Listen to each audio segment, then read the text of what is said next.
This is Mujib from North Country Kettlebells. Today I'm going to be talking about the Kettlebell Armbar and some of the components that go into doing safe and effective kettlebell arm bars. The kettlebell armbar is one of the best movements for coordinating core engagement with shoulder stability. The number one thing about the kettlebell armbar is that it should always feel consistent, controlled, and comfortable. We only want to do arm bars with manageable weights or with no weight at all. Once you've done it a few times with no weight, if you're absolutely a beginner at this movement, then you want to think that you're going to graduate up to a weight that's light and fairly manageable, but that's still going to keep your attention while you're doing the movement. So I don't want a weight that's so light that I'm not paying attention to where my arm is, but I also don't want a weight that's so heavy that it feels like I have to struggle against that.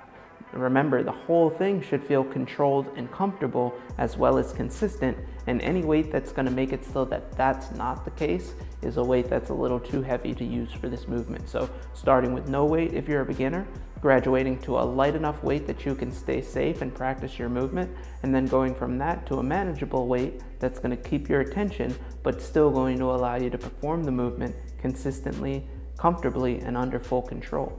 When looking at the technical aspects of performing a kettlebell armbar, whatever side that I have the kettlebell on, that's the leg that I'm going to be moving.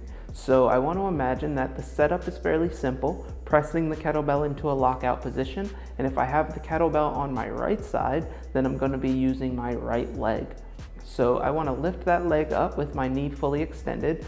As I move, I want to imagine that my hip and my rib cage are connected as one piece, so that as I rotate over, my torso is going to follow my hip, my shoulder blade is going to naturally rotate off the ground, but I'm not adding any extra extension to that movement. I'm simply just thinking about my rib cage staying connected to my hip, so that as my foot crosses my center line, it's bringing my torso with it, and my shoulder blade is going to come up and off the ground that way.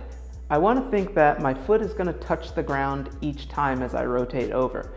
As I lift my leg to return, I want to imagine that I'm returning back to the center line of my body, not that I'm rolling back over to my shoulder. If I roll back over to my shoulder when I'm performing the armbar, chances are that that kettlebell is going to want to continue going in that direction. I want to imagine that there's a line straight down the middle of my body and that I'm rotating back over to that center line with my hand anchored to my abdomen. So I want to imagine that my hand and wrist are tied to my abdomen, and as I return back to that armbar, that position is going to be maintained. A simple way to think about the armbar is that I'm actually rotating around the kettlebell. So the kettlebell, even though it is moving a little bit, even though it's elevating as my body rotates around, I still want to imagine that the kettlebell is actually not moving at all and that I am just moving around the kettlebell. That's an easy way to keep control of that kettlebell without it rocking back and forth. Again, the main thing is once I keep my eye on that kettlebell, it's going to stay in the same place and I'm going to move away from it and back to it.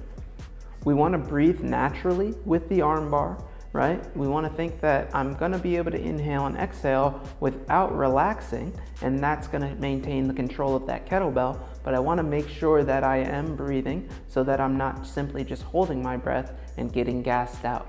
Again, this movement should feel very comfortable, and that means once I get into that position, the muscle memory should make it feel like a safe position. It should feel like a controlled position. When performing the armbar, we're going to do anywhere from 3 to 5 repetitions, depending on how long we're holding it. But as always, we want to have the same amount of control at the end of the movement as we start with at the beginning of the movement, making sure that we're not doing so many arm bars that the arm starts to get fatigued. Try out the kettlebell armbar. Let me know how you feel about it. Always reach out with any questions that you might have. As with all the rest of the kettlebell movements, we always want our kettlebell arm bars to be safe and consistent and to feel like we're making a steady progression each time that we approach the movement. This is Mujib from North Country Kettlebells talking about kettlebell arm bars.